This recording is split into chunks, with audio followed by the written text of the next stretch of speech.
ETF index mutual funds నేర్చుకుని stock మార్కెట్లో రాణించాలనుకుంటున్నారా? వెంటనే ఈ నెంబర్కి కాల్ చేయండి.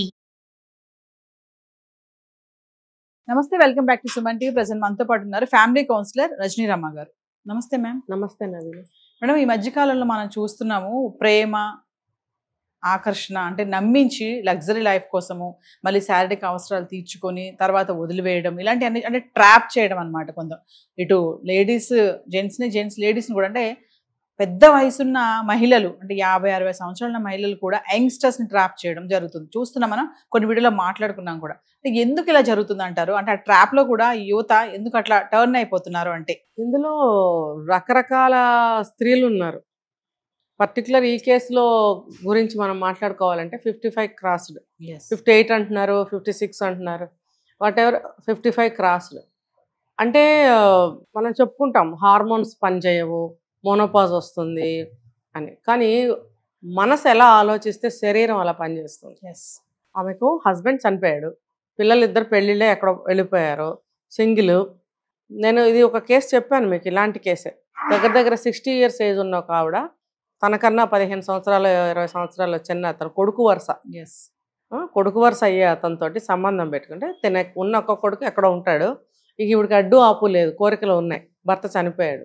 మరి సెలెక్ట్ చేసుకుంది, అంటే వాళ్ళు కనెక్ట్ అయ్యారనమాట. సెలెక్ట్ చేసుకుని సాగిస్తున్నారు ఎన్నో సంవత్సరాల నుంచి.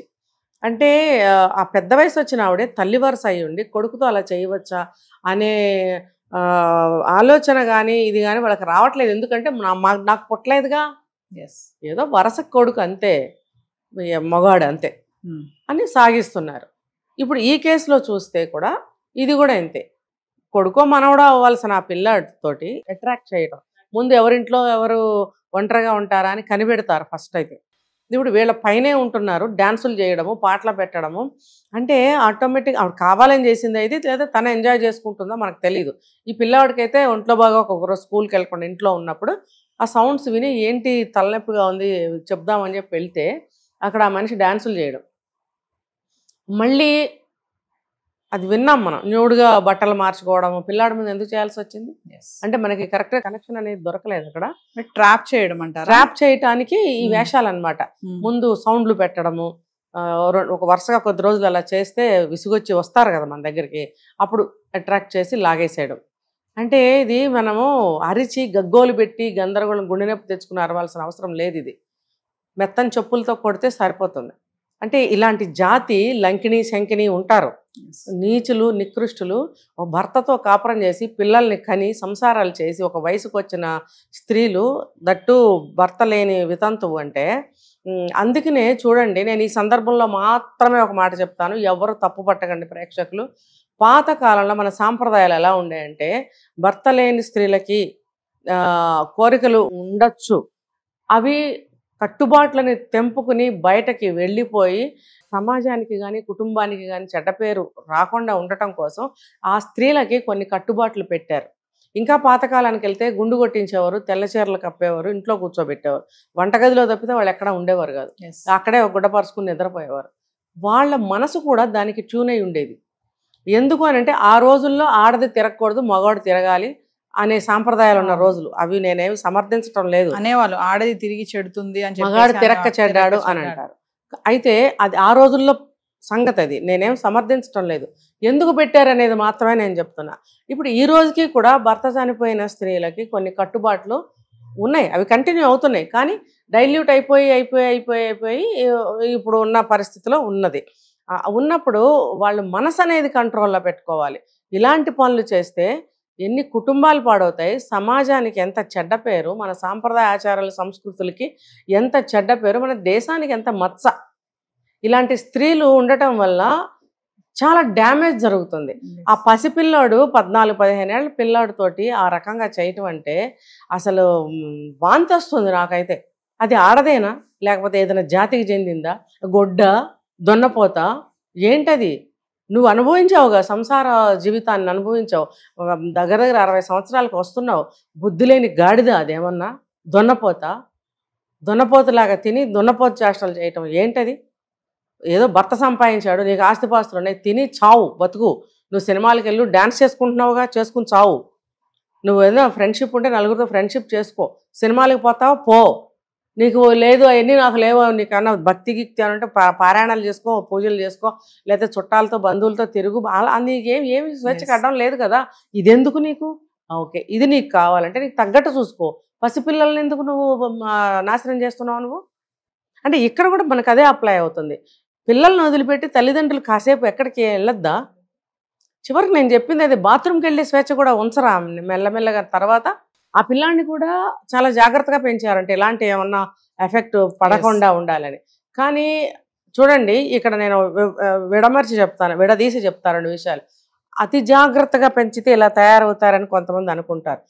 అతి జాగ్రత్తగా పెంచారు అనంటే, లేదా పెంచలేదు అనంటే ఈ సెక్స్కి బానిస అవుతారని భయపడరుగా ఎవరు?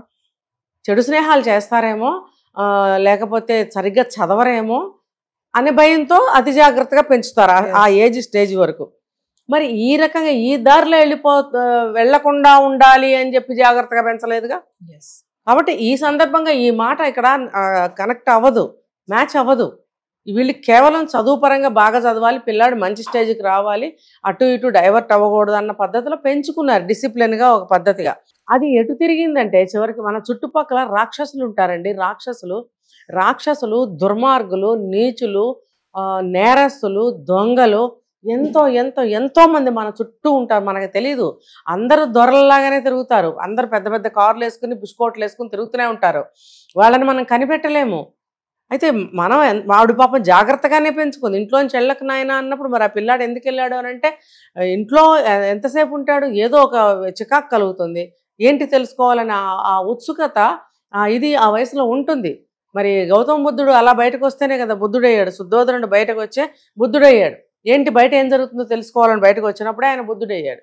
అంటే అన్నీ కూడా తెలుసుకోకుండా ఇంట్లో బంధించడం తప్పే, కానీ ఈ రకంగా వెళ్ళిపోతాడని ఎవరు ఊహించరు కదా. దానికి తల్లిదండ్రులు తప్పు పట్టాల్సిన అవసరం లేదు. చిన్నప్పుడే సెక్స్ గురించి చెప్పేస్తారా? చెప్పరు కదా. బాబు ఇలాంటి వాళ్ళు ఉన్నారు, నిన్ను ఇలా చేస్తారు వెళ్ళకని చెప్పలేరు కదా, ఆ వయసు కాదు కదా. ఒక 20 ఏళ్ళు వచ్చినాయి అంటే కొన్ని మెల్లగా చెప్పచ్చు. చుట్టుపక్కల ఎక్కడైనా సమాజంలో ఇట్లాంటి ఆడవాళ్ళు ఉంటారు బాబు, జాగ్రత్త. ఆడవాళ్లే కదా మగవాళ్ళు కూడా ఉంటారు, జాగ్రత్త బాబు అని అప్పుడు చెప్పాల్సిన విషయాలు. పసి వయసులో చెప్పరుగా. మరి ఒక 15 ఏళ్ళు వచ్చేటప్పటికి చెప్పాలి. మరి వాళ్ళు ఎంతవరకు చెప్పారో మనకు తెలియదు, ఇంకా చెప్పే సమయం రాలేదేమో. ఏమైనా సరే ఆ పెంపకం విషయంలో కొంతలో కొంత మంచి చెడు 2 చెప్పాలి. మరీ అంత పూచిలాగా కూడా పెంచకూడదు. ఇలాంటి సంఘటనలు జరుగుతున్న నేపథ్యంలో మేడం ఇప్పుడు పిల్లలకి తల్లిదండ్రులు ప్రతిదీ చెప్పాల్సిన అవసరం ఉందేమో ఖచ్చితంగా అనిపిస్తుంది. మంచి చెడు ఇలా ఇంకా ఇప్పుడు అన్నట్టుగా ఇలాంటి వాళ్ళు కూడా ఉంటారు, జాగ్రత్తగా ఉండండి అని చెప్పాలేమో. చెప్పాలి కానండి, ఇందులో ఇంకొక మైనస్ కూడా ఉండొచ్చు. ఏంటో చెప్పరా? అవునా ఇలాగా కొంచెం భయపడతారు ముందు. కొంతమంది భయపడే పిల్లల మనస్తత్వం జాగ్రత్తగా ఉంటారు. కొంతమంది అదేంటో తెలుసుకుందాం అని బయటకు వెళ్ళే వాళ్ళు కూడా ఉంటారు. అప్పుడేం చేస్తారు? అందుకని ఏదైనా సరే గ్రాడ్యువల్గా మెల్లగా ఒకదాని తర్వాత ఒకటి చిన్నతనం నుంచి స్టెప్ వైజ్గా అన్నీ చెప్పుకుంటూ జాగ్రత్తగా ఉండాలి. నేర్పుకుంటూ రావాలి. ఒక్కసారిగా భయపెట్టేసినట్టుగా మనం అంటే భయపడే వాళ్ళు ఉంటారు, అదేంటో తెలుసుకుందామని వెళ్ళేవాళ్ళు కూడా ఉంటారు. అప్పుడు మనం ఏం చేయగలుగుతాం? ఇప్పుడు పిల్లాడు ఎంత మూసిపెట్టినా సరే అదేంటో తెలుసుకుందామనే వెళ్ళాడు. వెళ్ళినప్పుడు ఏం జరిగింది? అది దున్నపోతుంది. నాకైతే అసలు మాటలు సరిగ్గా రావట్లా. అది ఉండటానికి కూడా అలాగే ఉంది దున్నపోతులాగా. మరి ఆ చేష్టలేంటి? దాన్ని ఏం చేయాలి? ఎక్కడికన్నా రోడ్డు మీదకి. పసిపిల్లల్ని ఎందుకు నువ్వు పాడు చేస్తున్నావు? మరి జరిగిన సంఘటన అని చెప్తున్నారు. మనకి వెలుగులోకి వచ్చేవి చాలా తక్కువ ఉంటాయి, ఇలాంటివి చాలా జరుగుతున్నాయి. మన టీచర్స్ చేయలేదా?